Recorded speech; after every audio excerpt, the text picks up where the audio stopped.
नमस्कार, मैं हूं दीपक मिश्रा और बंसल न्यूज की खास पेशकश लक्ष्य में आपका स्वागत है। अगर आप भी अपने करियर को सुनिश्चित करना चाहते हैं तो ये कार्यक्रम आपके बहुत काम का है, क्योंकि हमारे इस कार्यक्रम में हमारे एक्सपर्ट्स करेंगे आपका मार्गदर्शन और बनेंगे लक्ष्य हासिल करने में मददगार।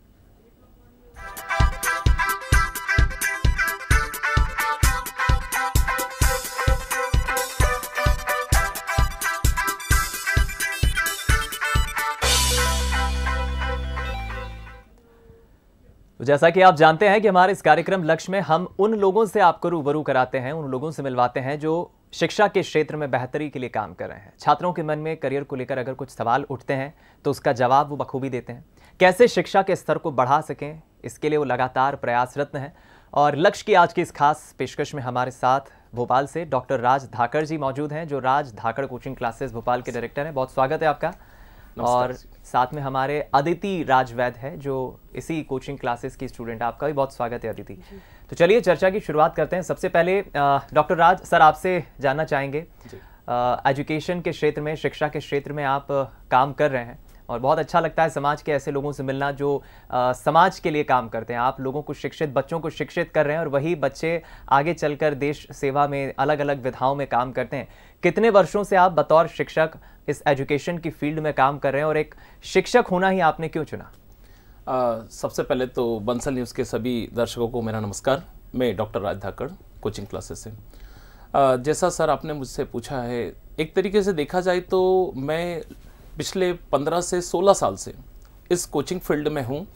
मैं डॉक्टर भी हूँ और साथ में मेरा बहुत लंबे समय से ये अनुभव इस चीज़ पे है कि कई ऐसे हमारे समाज के लोग हैं जिनको शिक्षा की बहुत ज़रूरत है। कई ऐसे गरीब बच्चे हैं, कई ऐसी गरीब बच्चियां हैं जिनको भी शिक्षा की बहुत ज़रूरत होती है। आज हम लोग जैसे मेडिकल फील्ड में देखते हैं, मेडिकल फील्ड में जाना है, इंजीनियरिंग फील्ड में जाना है अगर आप लोगों को, तो अगर हमारा फाउंडेशन कमज़ोर है, अगर हमारी छोटी क्लासेस में बहुत अच्छी तैयारी नहीं है, जैसे मैं बात करूं 9th का, 10th का, 11th 12th का, तो अगर हमारा फाउंडेशन बहुत अच्छा नहीं है तो मैं ये मानता हूं कि आप एक बड़े लक्ष्य को प्राप्त नहीं कर सकते। आपने अपने प्रोग्राम का नाम ही लक्ष्य रखा है, तो मैं आपको बता दूं कि हमारी कोचिंग का टारगेट भी यही होता है कि हम बहुत छोटी क्लास से बच्चों को शुरुआत करें। हमारे यहाँ 6, 7, 8 से ही फाउंडेशन स्टार्ट होता है, देन हम उसको फिर 9, 10, 11, 12 तक लेके जाते हैं। देन साथ साथ हम लोग IIT की तैयारी, नीट की तैयारी, CUET की तैयारी और समाज के जितने पिछड़े, शोषित, वंचित, पीड़ित जो लोग हैं उन सबको लेके चलने का काम करते हैं, ताकि वो ज़्यादा से ज़्यादा अच्छा बोल पाएँ और बहुत अच्छा पढ़ पाएँ। बिल्कुल ठीक कहा आपने सर। आपकी बात को मैं इतना रिलेट कर पा रहा हूँ। जिस फाउंडेशन, जिस बेसिक की आप बात कर रहे हैं, ठीक ये उसी तरह है। हम कहते हैं उदाहरण के लिए कि इमारत तभी मजबूत होती है जब उसकी नींव मजबूत होगी। इसी तरह एजुकेशन के फील्ड में अगर बेसिक्स बच्चों के क्लियर हैं तो जाहिर है बच्चे आगे चल के भी अच्छा प्रदर्शन करेंगे, अच्छे मार्क्स भी लाएंगे। अब मैं चाहूँगा सर आप अपने कोचिंग क्लासेस के बारे में बताएं, जो राज धाकड़ कोचिंग क्लासेस हैं।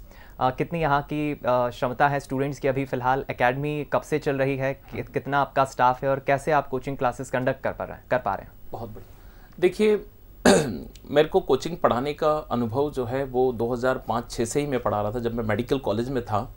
लेकिन 2010-11 के बीच में मैंने अपना खुद का कोचिंग संस्थान चालू किया अशोका गार्डन एरिया में, भोपाल में। पहले शुरुआत बड़े छोटे से कमरे से स्टार्ट किया था।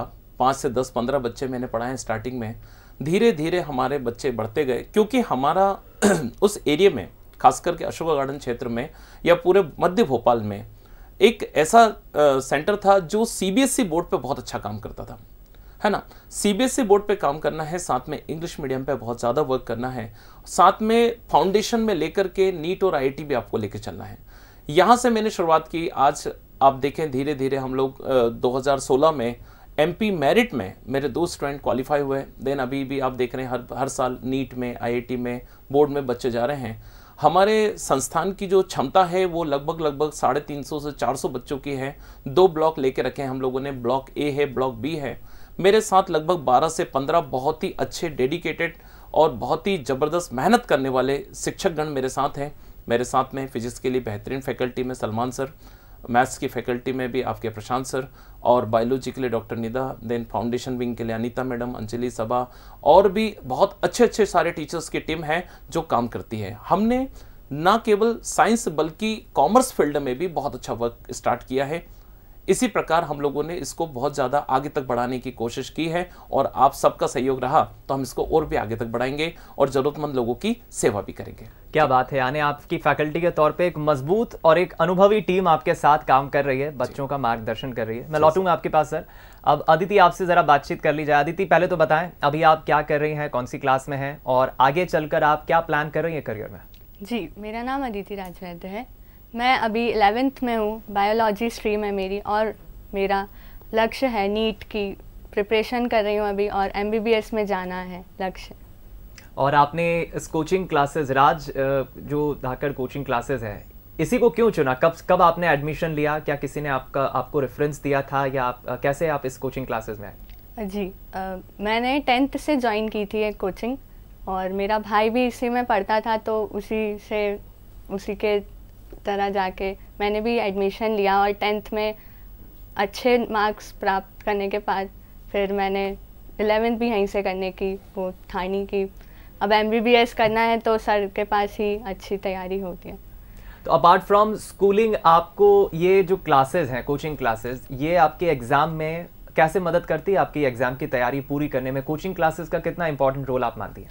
जी, तो एग्ज़ाम के चलते हमारे फुल लेंथ टेस्ट कराए जाते हैं, टेस्ट सीरीज़ होती हैं और जब एग्ज़ाम चलता है तो जो एग्ज़ाम होता है उसका फुल लेंथ टेस्ट होता है और उसकी पूरी 3 घंटे का पूरी बताई जाती है कि ऐसे आएंगे क्वेश्चंस, पूरी तैयारी कराई जाती है कि मतलब ऐसे ही क्वेश्चंस आएंगे मेन पेपर में। और वीकेंड टेस्ट भी चलते हैं, हर वीकेंड हर महीने टेस्ट होता है एक वीकेंड में, पूरे साल के चलते। चलिए, यानी पूरी तैयारी यहाँ पर कोचिंग क्लासेस में, बच्चों का मार्गदर्शन कोचिंग क्लासेस में फैकल्टीज करवाती हैं। डॉक्टर राज, आपसे अब ये भी जानना चाहेंगे, क्या आपके कोचिंग क्लासेस में apart from offline online mode से भी क्लासेस ली जाती है? हाँ, देखिए सर, मैं आपको बताऊं जैसा पूरा भारत ही या क्या पूरा विश्व में बात करूंगा कि कोरोना के पेंडेमिक से हम लोग गुजरे हैं। उस टाइम पे हमारे पास बहुत ज़्यादा सुविधा तो नहीं थी, लेकिन हाँ, हमने शुरुआत जरूर स्टार्ट की। देन कुछ ही समय में हम लोगों ने पूरा एक ऑनलाइन का बहुत अच्छा सेटअप स्टार्ट किया और मैं मेरे ऑनलाइन चैनल से भी जो मैं पढ़ाता हूँ बच्चों को, और आप भरोसा नहीं करेंगे, ऑल इंडिया लेवल पे करीब 300 से 400 बच्चों ने मुझसे शिक्षा ली और खास करके 12th बोर्ड में उनकी मैंने बहुत मदद की, साथ में 10th बोर्ड की भी मैंने मदद किया, साथ में CBSE बोर्ड में जितने भी बच्चों की मैं मदद कर सकता था, जो जितना अमाउंट दे सकते थे, मैंने, आपको भरोसा नहीं होगा, ऑनलाइन मोड टोटली फ्री रखा था, बिल्कुल भी कमाई नहीं की। ऑनलाइन मोड मैंने टोटल फ्री रखा, 1 रुपया भी नहीं लिया किसी से भी। और लेकिन हाँ, बच्चों को उच्च क्षमता मिली और आप बिलीव नहीं करेंगे, उसी बीच में ऑनलाइन पे एक बच्चे को केमिस्ट्री में 100 आउट ऑफ 100 मार्क्स मिले, बिल्कुल निःशुल्क शिक्षा, कुछ भी नहीं, सिर्फ एक समाज के लिए सेवा थी। और ऑनलाइन प्लेटफॉर्म धीरे धीरे हमारा बढ़ता गया। आज मैं आपको बताऊं कि हमारे यहाँ ऑफलाइन मोड पे भी और ऑनलाइन मोड पे भी, देखा जाए तो हाइब्रिड मोड पे कोचिंग संस्थान हमारा रन कर रहा है। दूर दराज के जो बच्चे हैं, जहां बैठे हैं, आजकल स्मार्टफोन आपने देखा है, हमारी भारत सरकार ये चाहती है कि हर बच्चे के पास स्मार्टफोन कहीं ना कहीं हो, तो वो स्मार्टफोन के माध्यम से भी वो वहाँ जहाँ बैठे हैं दूर दराज क्षेत्रों में वो मुझसे पढ़ सकते हैं सर। बिल्कुल ठीक कहा आपने, और एक अच्छा कंट्रीब्यूशन आपने उस बुरे दौर में की दिया है। निश्चित ही हम उस दौर को याद नहीं करना चाहते हैं, बहुत बुरा दौर था, किसी ने उम्मीद नहीं की थी कि एक ऐसा भी दौर आएगा, लेकिन कई ऐसे लोग हैं जिन्होंने उस बुरे दौर में भी हौसला बांधे रखा और अपने कैपेबिलिटी के अनुरूप, अपनी क्षमता के अनुरूप मदद की लोगों की। अदिति, आपसे जानना चाहेंगे, टेक्निकल एजुकेशन की फील्ड में आप बंसल ग्रुप के योगदान को कितना इम्पोर्टेंट मानती है और बंसल ग्रुप की किन नीतियों को आप पसंद करती हैं? जी, तो जैसे कि मुझे पता चला कि अभी बंसल प्री नर्सरी से 8वीं तक फ्री एजुकेशन प्रोवाइड करवाते हैं और बहुत उनके बंसल ग्रुप्स में फ्री शिक्षा दी जाती है और बहुत ही कम पैसों में अच्छी शिक्षा देते हैं और उनके प्लेसमेंट्स भी लगते हैं बहुत अच्छी जगह। और इसी तरह वो बहुत जी मैं यही सवाल डॉक्टर राज आपसे भी जानना चाहूँगा, बंसल ग्रुप का योगदान शिक्षा के क्षेत्र में या अन्य ग्रुप में आप कितना इंपॉर्टेंट मानते हैं बंसल ग्रुप के इस योगदान? देखिए सर, आपने बहुत अच्छा क्वेश्चन पूछा है मुझसे। मैं आपको बताऊं कि बंसल समूह का जो योगदान है वो बहुत ज़्यादा है।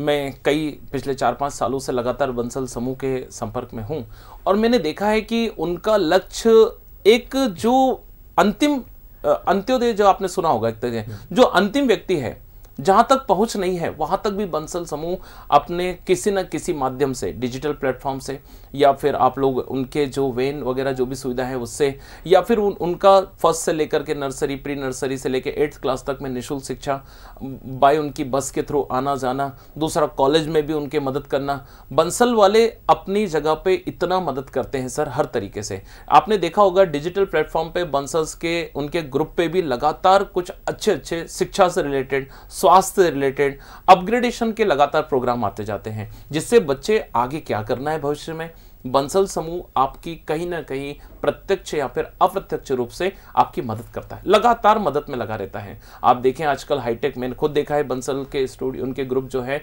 वहां पे अच्छी अच्छी लैब है सर, बच्चों को प्रैक्टिकल करने के इतने मौके हैं। केमिस्ट्री की लैब उनकी बहुत शानदार है, मैंने उनके कई सारे अलग अलग विजिट किए हैं, जिसमें मैंने देखा है कि उनकी जो टेक्निकल टीम है, मैकेनिकल ब्रांच है, उसके बाद में उनका जो कंप्यूटर लैब की पूरी लैब है, सब हाईटेक है सर। और वो शिक्षा के मामले में और दूसरा अन्य प्रौद्योगिकी के मामले में आज मैं कहूँगा तो अतिशक्ति नहीं होगी कि बाकी सभी ग्रुप और समूह से बहुत आगे है सर बंसल समूह। चलिए, बिल्कुल बंसल ग्रुप की भी यही कोशिश होती है कि अधिक से अधिक बच्चों तक एजुकेशन, शिक्षा पहुंचे, क्योंकि शिक्षा वो हथियार होता है किसी भी इंसान के जीवन में जिससे वो लड़ जाता है। शिक्षा का होना जीवन में बहुत ज़रूरी है। डॉक्टर राज, आपसे अब ये भी हम जानना चाहेंगे, टाइम मैनेजमेंट ये बहुत इंपॉर्टेंट वर्ड भी है और बहुत इंपॉर्टेंट फैक्टर भी होता है किसी भी इंसान की लाइफ में। टाइम मैनेजमेंट की महत्ता स्टूडेंट की लाइफ में या दूसरी विधाओं में भी कितना इंपॉर्टेंट आप मानते हैं टाइम मैनेजमेंट को? देखिए, आपने जैसा मुझसे टाइम के बारे में पूछा, टाइम मैनेजमेंट क्या होता है, आज लगभग डिजिटलाइजेशन हो गया है। आजकल हर स्टूडेंट के हाथ में स्मार्टफोन है।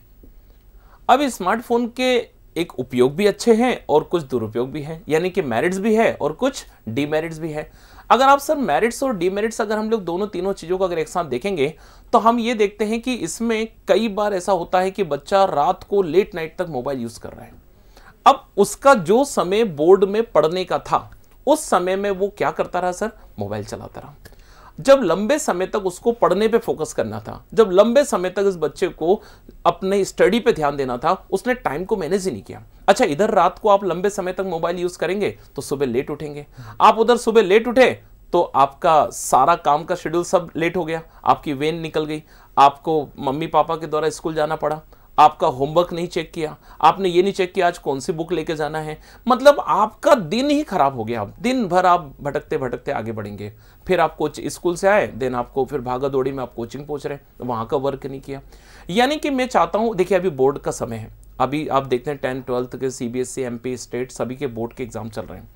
इस टाइम पे हर बच्चे को अपना टाइम बहुत प्रॉपर मैनेज करना है। इसमें उनको क्या करें, सबसे पहले अपना टाइम शेड्यूल बना लीजिए। भाई मुझे सुबह 5 बजे उठना है, 6 बजे उठना है, जब भी उठना है आप उठिए। दूसरा, आपको उठने के साथ साथ हमारा आप क्या वर्क करना है, हमें कौन से टीचर ने क्या वर्क दिया है, मेरी प्रायोरिटी कौन सी है, मुझे कौन से सब्जेक्ट पे फोकस करना है। और बच्चों, मैं आपसे एक रिक्वेस्ट करूंगा, जो भी मुझे सुन रहे हैं, आप जहां भी है ऑल इंडिया में या MP में, तो मेरा एक रिक्वेस्ट है, आप टाइम को प्रॉपर बांध दीजिए। इसमें क्या है, आपका कोर्स भी बहुत अच्छे से हो जाएगा और आपको टेंशन भी नहीं होगी और आप रिलैक्स होकर के बढ़िया अपना वर्क करते भी जाएंगे।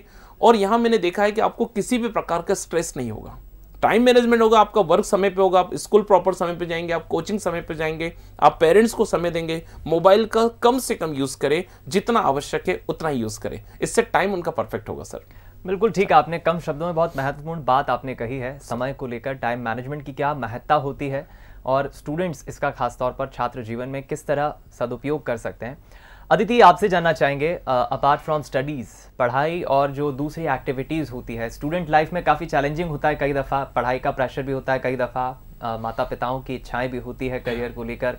अपनी पढ़ाई और एक्टिविटी को आप कैसे मैनेज करती हैं, कैसी आपकी दिनचर्या होती है? जी, तो मैं जैसे हमारे यहाँ है स्कूल और कोचिंग में जिस टाइम पे पढ़ाई करनी होती है उस टाइम पे पढ़ाई पे पूरा ध्यान दिया जाता है, और कोचिंग में भी एक्टिविटीज़ जैसे प्रोजेक्ट्स, मॉडल्स, इन सब में मदद की जाती है, और स्कूल में भी एक्टिविटीज़ होती हैं जैसे डांस, म्यूज़िक, ये सब, इन पे भी थोड़ा होता है, मैं भी लेती हूँ पार्ट और लेना चाहिए।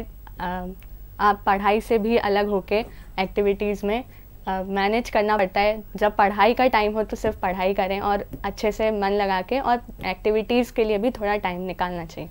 तो क्या कभी परेशान होती हैं, कभी किसी तरह का कोई डर लगता है एग्ज़ाम को लेके, कैसे उसका सामना करती हैं? जी, एग्ज़ाम्स का डर तो होता ही है, सबको लगता है, प्रेशर हो जाता है, स्ट्रेस होने लगता है, बट कोचिंग में पूरी तैयारी कराई जाती है, टेस्ट सीरीज़ होती है, आप अपने सेल्फ स्टडी भी करें, जिसका पेपर है उस पर ध्यान दें और ज़्यादा टाइम पढ़ाई करें तो स्ट्रेस फिर कम होगा। और तो आप अपने आप को स्ट्रेस फ्री कैसे रखती हैं?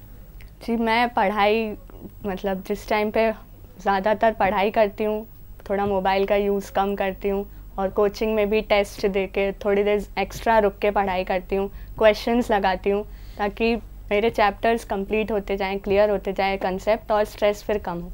चलिए, बिल्कुल ठीक कहा आपने, ये आपका अपना तरीका है, लेकिन कई स्टूडेंट्स स्ट्रेस मैनेजमेंट से, हम कहें स्ट्रेस नाम की जो चीज़ से, इससे उभर नहीं पाते हैं, ये काफ़ी परेशान भी करती हैं। डॉक्टर राज, आप शायद इसे बेहतर समझा पाएंगे, आप क्या मानते हैं किसी भी स्टूडेंट की लाइफ में हम देखते हैं उम्मीदों का, अपेक्षाओं का, एक्सपेक्टेशंस का एक लोड होता है, कहीं ना कहीं उम्मीदें भी होती है। स्ट्रेस मैनेजमेंट के बारे में आप क्या कहेंगे, कैसे इसका सामना करें? देखिए, आज आपने जो वर्ड बताया है स्ट्रेस, ये केवल एक स्टूडेंट तक ही सीमित नहीं है सर। स्ट्रेस मैनेजमेंट हर एज में है। मैं तो कहता हूं, मैंने देखा है कि जो बिल्कुल छोटे बच्चे हैं, है ना, प्राइमरी सेक्शन में, इनफैक्ट उनको भी बहुत स्ट्रेस है। बिजनेसमैन को स्ट्रेस है, स्टूडेंट को स्ट्रेस है, बोर्ड वाले बच्चों को स्ट्रेस है, यानी कि लगभग हर कोई परेशान है। लेकिन क्या इसके साथ जिया तो नहीं जा सकता? तो क्या करें सर हम? इसको, स्ट्रेस को रिमूव करें।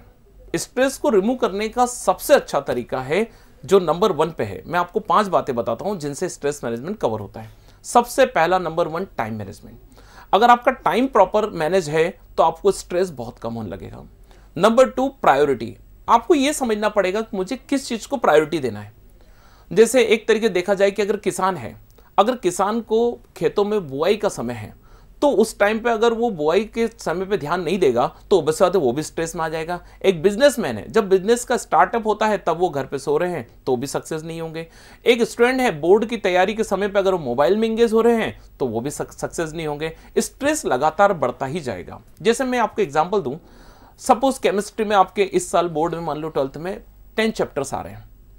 अगर 10 चैप्टर्स आपको सिलेबस में है तो हम लोग 10 चैप्टर एक साथ अगर देखेंगे तो हमें स्ट्रेस होगा। हम क्या करें, उस 10 में से सपोज हमारे 5 बहुत अच्छे से रेडी है, हम पहले 5 को तैयार करें। अच्छा, इससे क्या होगा सर, आपका स्ट्रेस आधा हो गया, आप बिल्कुल टेंशन फ्री हो गए। सर 5 चैप्टर तो मुझे अच्छे से याद है, अब रिमेनिंग 5 में से जो आपसे आसानी से बनते जाएं उनको धीरे धीरे धीरे धीरे आप जो है वो पढ़ते जाइए। इससे आपका स्ट्रेस बिल्कुल कम होता जाएगा। सर मैं एक बहुत इंपॉर्टेंट बात बताऊं, हमारे प्रधानमंत्री जी बहुत ध्यान देते हैं कि हमें बहुत ज़्यादा फोकस करना है योग पे भी, मेडिटेशन पे भी। अगर हम सुबह जल्दी उठेंगे तो एक थोड़ा सा समय, मैं कहता हूं 5, 10, 15 मिनट अगर आप मेडिटेशन और योग पे देंगे तो भी स्ट्रेस बहुत सारा कवर हो जाएगा। शाम को थोड़ा सा टहलिए, खाना खाने के बाद टहलिए। सर सबसे ज़्यादा स्ट्रेस खत्म होता है जब आप अपना समय फैमिली को देते हैं। आज के टाइम पे क्या, कोई भी पर्सन हो सर, आप बिजनेसमैन हो, स्टूडेंट हो, किसान हो, व्यापारी हो, मजदूर हो, जो भी हो, वो अपनी फैमिली को कम से कम समय दे रहा है। अगर आप अपनी फैमिली को समय कम देंगे सर तो स्ट्रेस अपने आप बढ़ता जाएगा। फैमिली के साथ रहिए, खुश रहिए, मोबाइल का यूज़ कम से कम करिए, स्ट्रेस अपने आप कम हो जाएगा सर। बिल्कुल ठीक कहा आपने, और ये इंसान के ऊपर ही रहता है कि वो किस तरह से समस्याओं का या परेशानियों का सामना करता है। कोशिश तो ये होना चाहिए कि स्ट्रेस नामक चीज़ ही ना हो जीवन में, और अगर होती भी है तो आपको इसे निकाल के बाहर फेंक देना है, बहुत लाइटली इसे कचरे के डब्बे में डंप कर देना है। सर ये भी जानना चाहेंगे, टेक्निकल एजुकेशन को आप कैसे देखते हैं, क्योंकि कई स्टूडेंट्स कंफ्यूज होते हैं, अलग अलग उन्हें एडवाइसेस मिलती हैं टेक्निकल एजुकेशन की फील्ड में, वो कंफ्यूज रहते हैं। वर्तमान दौर में इसकी क्या उपयोगिता है, कितनी इंपॉर्टेंस है टेक्निकल एजुकेशन? देखिए, टेक्निकल एजुकेशन बहुत अच्छा है, बहुत बढ़िया है। आप किसी भी चीज़ को पढ़ रहे हैं, जैसे एग्जाम तौर पे आप ऑफलाइन क्लास में बैठे हैं, ऑफलाइन क्लास में आपने पूरा कंटेंट पढ़ा है, समझा है, बहुत डिटेल पढ़ा है। अगर मैं चाहूँ, अगर आपके पास अगर कोई सुविधा है, जैसे आप अपने किसी भी माध्यम से टेक्निकली आप इस चीज़ का अगर डायग्राम्स, कुछ वीडियोस, कुछ लाइव वीडियोस, कुछ इनके 3D प्रोजेक्टर अगर आपके पास अवेलेबल है, उनके थ्रू अगर आप देखते हैं तो वो चीज़ें आपको लंबे समय तक याद हो जाएगी। मतलब हम लोग क्या करते हैं, बोर्ड के एग्जाम आई, रटना चालू कर दिया, हम रटने में पूरा टाइम वेस्ट करते हैं। नहीं, रटना है ही नहीं आपको, कितना रटेंगे आप, बहुत बड़ा सब्जेक्ट है सर, है ना। केमिस्ट्री का सब्जेक्ट हो, फिजिक्स हो, बायोलॉजी हो, मैथ्स हो, ये बहुत डिटेल सब्जेक्ट है, आपको पहले इनको समझना है। दूसरा जो सबसे इंपॉर्टेंट है, आप जो टेक्निकली जो भी आप गैजेट्स यूज करते हैं उनको आप यूज करें, लेकिन उनके आप एडिक्ट ना हो। मेरा मतलब यह है कि आप ऐसा ना हो कि उनके बिना फिर रह नहीं सकते, किसी भी चीज के आप गुलाम नहीं बनिए, उनका उतना ही यूज करिए जितना आपको जरूरत है। अगर उससे जरूरत से ज्यादा अगर आप हो जाएंगे तो फिर वो एडिक्शन की तरफ जाता है। इसी को हमने आगे जाके बोला है डिजिटल एडिक्शन। तो इतना ना हो, जो जरूरत है आप उसका यूज करिए, अच्छे गैजेट्स यूज करिए। देखिए टेक्नोलॉजी आपको अपार संभावनाएं देती है, पूरी दुनिया आपको सामने दिखाई देती है, लेकिन आप उसका अगर सही यूज करेंगे तो वो आपको फायदा करेगा। तो टेक्नोलॉजी आज के टाइम पे बहुत जरूरी है। आज आप देखते हैं कहीं आपका विदेश में कोई बैठा है, कोई डॉक्यूमेंट आपका छूट गया, आप उसको एक फटाफट मैसेज करिए, आपको 5 मिनट डॉक्यूमेंट आ जाएंगे, आप उसका प्रिंट निकाल के काम चल जाएगा। पहले क्या होता था, फैक्स आ रहा है या फिर वो बाइक किसी माध्यम से आ रहा है, बहुत समय जाता था। आज टेक्नोलॉजी की वजह से हम हर चीज़ों को तुरंत प्राप्त कर रहे हैं सर। बिल्कुल ठीक कहा आपने, टेक्नोलॉजी ने हमारी काफ़ी मदद की है, लेकिन यही टेक्नोलॉजी का जब हम दुरुपयोग करते हैं, ठीक से उपयोग नहीं कर पाते हैं, तो उसके डिमेरिट्स हम कहें वो दिखते हैं। अदिति, अब आपसे जानना चाहेंगे, क्या आपकी फैमिली में कभी आपने प्रेशर फील किया है, मम्मी पापा की तरफ से आपको गाइडेंस मिलता है, या मम्मी पापा कभी प्रेशर देते हैं, या एग्ज़ाम्स जब नज़दीक आती है तो आप परेशान होती है, इन चीज़ों को आप कैसे डील करती हैं बीइंग अ स्टूडेंट? जी, तो मेरे को पेरेंट्स से तो इतना प्रेशर नहीं दिया जाता है कि वो बस बोलते हैं कि अच्छे मार्क्स, इतना नहीं बोलते, ठीक है थोड़े बहुत मार्क्स में अच्छे हैं, बस पास हो जाने का मतलब बोलते हैं। और इस टाइम पे प्रेशर तो बहुत होता है, आप मतलब लगता है कि अगर कम मार्क्स आएंगे तो क्या होगा ऐसा, पर ठीक इतना लोड नहीं लेना चाहिए, ऑब्वियसली पढ़ाई पे ध्यान देना चाहिए। और आप तो अपने आप को आप कैसे प्रिपेयर कर रहे हैं, क्योंकि आपने बताया अभी 11th में हैं आप, अगले साल बोर्ड एग्जाम्स होंगी 12th की, फिर उसके बाद स्कूलिंग लाइफ खत्म होके आपके कॉलेज लाइफ शुरू होगी, तो इसके लिए आपने कुछ अभी से कुछ प्लान तैयार किया है कि मुझे इतने समय में, इतने दौर में इस तरह से आगे बढ़ना है? जी, तो अभी 12th अभी शुरू होने ही वाली है, बस उसके बोर्ड्स की तैयारी करेंगे, फिर कोचिंग में टेस्ट होंगे, करवाई जाएगी। और जैसे कि मैं बताया, नीट लक्ष्य है अभी मेरा, तो उसके लिए कोचिंग में भी मतलब मैं एक टाइम पे 12th का अपनी पढ़ाई का पढ़ती हूँ, और जब टाइम मिलता है तो नीट के लिए भी तैयारी करते हैं। कोचिंग में ऑब्जेक्टिव टेस्ट सीरीज़ करवाई जाती हैं, और भी तरीक़े से नीट का पढ़ाया जाता है, और भी चीज़ें बताते हैं। चलिए सर, आपसे जानना चाहेंगे, आपकी जो राज धाकड़ कोचिंग क्लासेस है, यहाँ जाहिर है कई स्टूडेंट समय समय पर परेशान होते होंगे या असमंजस में पढ़ते होंगे करियर को लेकर, पढ़ाई को लेकर, किस तरह से आप या आपकी टीम काउंसलिंग करती है उनका? देखिए सर, मैं कई बच्चों से पूछता भी हूँ कि आपको 12th के बाद क्या करोगे आप? बोले सर एग्ज़ाम फाइट करेंगे या फिर हम लोग कहीं भी जाते हैं। कई बार मैं, जैसे 10th क्लास के हमारे बच्चे हैं, मैं उनसे पूछता हूँ आप क्या लेंगे, क्या सब्जेक्ट लेंगे आप आगे फ्यूचर में? तो बोले सर अभी तो पता नहीं, अब देखते हैं क्या मिलेगा हमें। मतलब हमारे कई स्टूडेंट को तो आगे व्यू पता ही नहीं सर। हम लोग समय समय पर उन बच्चों को प्रॉपर काउंसलिंग करते हैं, हम हर सब्जेक्ट का उनको डिटेल आगे तक का बताते हैं। जैसे अगर आप बायोलॉजी लेते हैं तो जरूरी नहीं कि बायोलॉजी के बाद आप नीट करके सिर्फ MBBS डॉक्टर ही बने, आपके पास कई सारे ऑप्शंस होते हैं। जैसे आप BDS कर सकते हैं, आप BMS कर सकते हैं, आप BHMS कर सकते हैं, आप नर्सिंग फील्ड में जा सकते हैं, आप BTech कर सकते हैं, इसमें खास करके बायोटेक्नोलॉजी फील्ड से आप ऐसे फील्ड में जा सकते हैं। अगर आप मैथ्स विंग लेते हैं तो मैथ्स में IIT JEE मेंस एडवांस निकाल करके NDA, defence, research, navy, army, कई बहुत सारे आगे व्यूज होते हैं। अगर आप कॉमर्स फील्ड से हैं तो कॉमर्स फील्ड में बहुत सारी अपार संभावनाएं हैं जिनमें आप जा सकते हैं, लेकिन बच्चों को जानकारी नहीं होती। ऐसे बच्चों का सर हम लोग समय समय पे प्रॉपर एक काउंसलिंग सेशन लेते हैं, क्योंकि मैं काउंसलर भी हूं, है ना, तो इस वजह से मैं उनकी प्रॉपर काउंसलिंग भी करता हूं। मेरी पूरी टीम उनको सपोर्ट करती है, बच्चों को हम बिल्कुल निराश नहीं होने देते हैं। समय समय पे बच्चों को हम लोग मोटिवेट भी करते हैं और बच्चों को बिल्कुल घबराने नहीं देते। आपको परेशान, हम लोग इनफैक्ट सर सिर्फ बच्चों का ही काउंसलिंग नहीं करते, बल्कि बच्चों के साथ साथ हम उनके पेरेंट्स को भी समझाते हैं। जैसे कई माँ बाप होते हैं, नहीं मेरा बेटा डॉक्टर ही बनेगा, नहीं मेरा बेटा इंजीनियर ही बनेगा, तो ऐसा नहीं है, उसकी क्षमता जो होगी वो बनेगा सर। तो बच्चों को अपनी जो क्षमताओं को एक्सप्लोर करने का मौका देना चाहिए। हो सकता है बहुत अच्छा वो एक आगे जाके UPSC MPPSC एग्जाम निकाल के अपने सिविल सर्विस में आ जाए सर। हम उसको डॉक्टर या इंजीनियर के लगे हैं। तो हर बच्चों का सर एक अलग व्यू होता है, हम लोग उसको भी सुनते हैं और उनकी कैपेसिटी को एक्सप्लोर करते हैं। चलिए, मैं चाहूंगा जाते जाते आप क्या संदेश देंगे उन व्यूवर्स को जो इस वक्त देख रहे हैं राज धाकड़ कोचिंग क्लासेस की तरफ से, और कुछ स्टूडेंट्स ऐसे भी हैं जिन्हें जॉब सिक्योरिटी को लेकर काफ़ी जिज्ञासा है, उन्हें जॉब सिक्योरिटी मिले, क्या कहेंगे? हाँ, देखिए, मैं ये कहता हूँ कि आपसे सबको एक मेरा बहुत अच्छा मैसेज है कि कभी भी आप बेवजह की भाग दौड़ में नहीं इंगेज हो।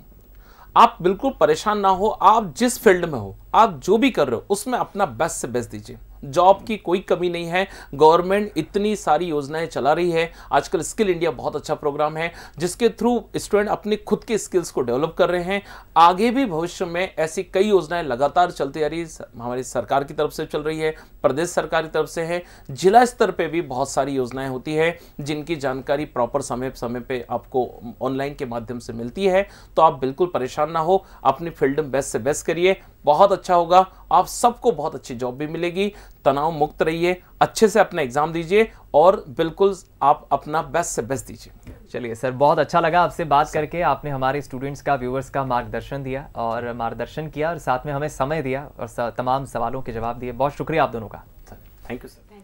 चलिए, तो आज के लिए फिलहाल बस इतना ही और ताज़ा अपडेट के लिए आप बने रहिए बंसल न्यूज़ के साथ। नमस्कार।